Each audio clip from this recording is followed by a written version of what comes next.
अगर किसी लड़की की अनचाही प्रेगनेंसी हो जाती है तो उसके पेट में पल रहे बच्चे को किस तरह से खत्म किया जाता है, आइए 3D एनिमेशन की मदद से जानते हैं। पेट में पल रहे बच्चे को खत्म करने के प्रोसेस को अबॉर्शन कहा जाता है। देखो, अबॉर्शन 3 टाइप के होते हैं। पहला है 1 महीने से लेकर 3 महीने के बीच का अबॉर्शन, दूसरा है 4थे महीने से लेकर 6ठे महीने तक के बीच का अबॉर्शन, और तीसरा है 7वें महीने से लेकर 9वें महीने के बीच तक का अबॉर्शन। तो चलिए हम पहले 3 महीने से पहले तक का अबॉर्शन का प्रोसेस जानते हैं। इसमें प्रेग्नेंट लड़की को उसके पेट में पल रहे बच्चे को डेवलप होने से रोकने के लिए कुछ मेडिसिन का सेवन करना होता है, जिसमें माइफप्रिस्टोन होता है।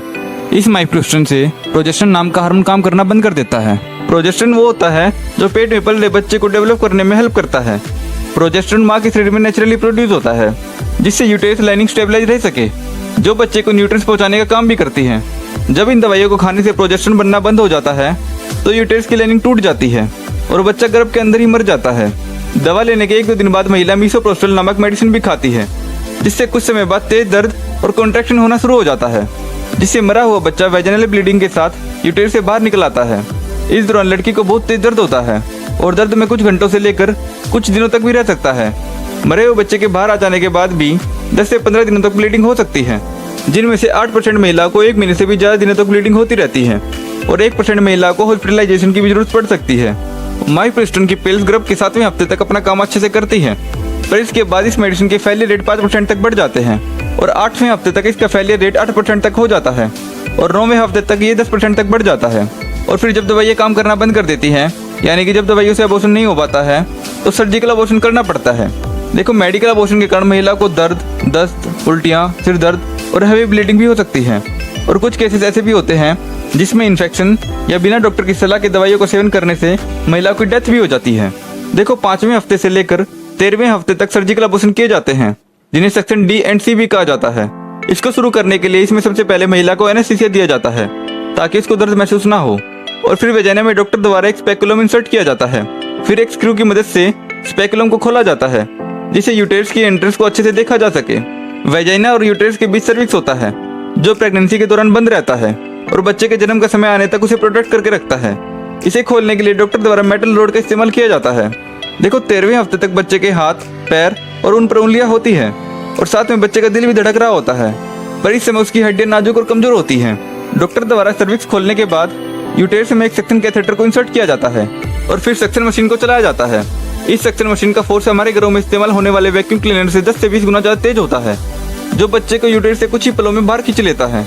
वैसे तो इसके बाद यूटेरस खाली हो जाता है, लेकिन फिर भी प्लेसेंटा और बच्चे के शरीर के कुछ हिस्से निकल ना पाने का रिस्क होता है, जिससे बाद में इन्फेक्शन फैलने का डर रहता है। ऐसा होने से रोकने के लिए डॉक्टर एक करट का इस्तेमाल यूटेरस की लाइनिंग को क्लियर करने के लिए करता है।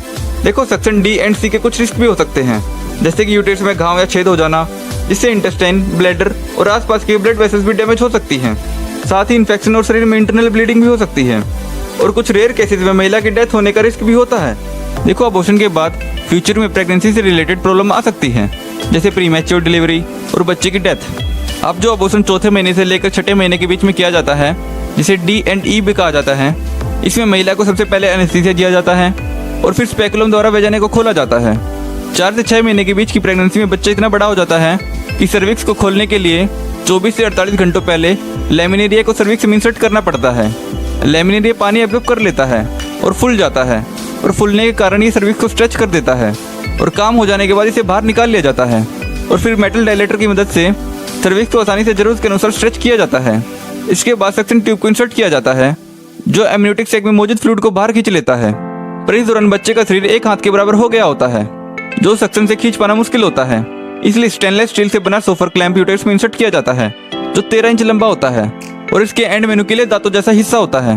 ये बच्चे के शरीर को टुकड़ों में तोड़ तोड़ कर बाहर निकालने का काम करता है। शरीर के सभी हिस्सों और प्लेसेंटा को इस क्लैंप से एक एक करके निकाला जाता है और किसी भी हिस्से को न छूटने देने के लिए यूटेरस लाइनिंग को करट की मदद से क्लियर कर दिया जाता है। इस प्रोसीजर में भी सेक्शन D एंड C की तरह मेजर रिस्क होते हैं, जिनमें से एक पेशेंट की डेथ भी हो सकता है। अब जानते हैं हम 7वें से लेकर 9वें महीने के बीच की प्रेगनेंसी के बारे में, जो प्रेगनेंसी के 25वें हफ्ते में किया जाता है।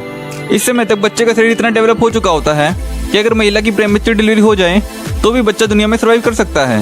अब जब बच्चा इतना बड़ा और डेवलप हो चुका है तो अबॉर्शन करने में 3 से 4 दिन का समय लग जाता है।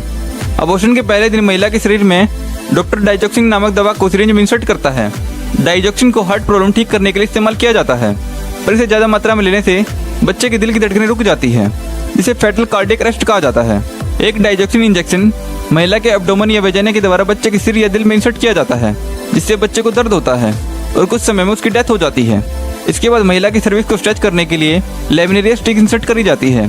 लेमिनेरिया सर्विक्स को स्ट्रेच कर देता है और इसे दूसरे दिन निकाल लिया जाता है। दूसरे दिन डॉक्टर द्वारा अल्ट्रासाउंड करके ये चेक किया जाता है कि बच्चे की डेथ हो गई है या नहीं। तो अगर बच्चा जिंदा होता है तो बच्चे के शरीर में डाइजोक्सिन की सेकंड डोज इंसर्ट कर दी जाती है, जिसके बाद बच्चे की डेथ हो जाती है। अबॉर्शन में महिला को तीसरे दिन और चौथे दिन बहुत तेज दर्द होता है और कॉन्ट्रैक्शन होते हैं। लास्ट में या तो बच्चा पूरी तरह बाहर आ जाता है, जैसे नॉर्मल डिलीवरी के दौरान बच्चे जन्म लेते हैं, और अगर ऐसा नहीं होता है तो D&E प्रोसीजर की तरह बच्चे के शरीर को क्लैम्प्स और फ्रेप्स की मदद से टुकड़ों में तोड़ कर निकाला जाता है। जब प्लेसेंटा और बच्चे के शरीर के सभी टुकड़े निकाल लिए जाते हैं तब अबॉर्शन प्रोसीजर पूरा हो जाता है। D&C और D&E अबॉर्शन प्रोसीजर की तरह इस प्रोसीजर में भी महिला के लिए हाई रिस्क होते हैं। प्रेगनेंसी के किसी भी स्टेज में अबॉर्शन के द्वारा एक शिशु की जान लेना एक पाप के बराबर है। इसलिए हमारी यह जिम्मेदारी है कि हम बच्चे को किसी भी कारण की वजह से दुनिया में आने से ना रोकें। अगर आपको वीडियो इन्फॉर्मेटिव लगी है तो वीडियो को प्लीज़ लाइक जरूर कर दीजिएगा।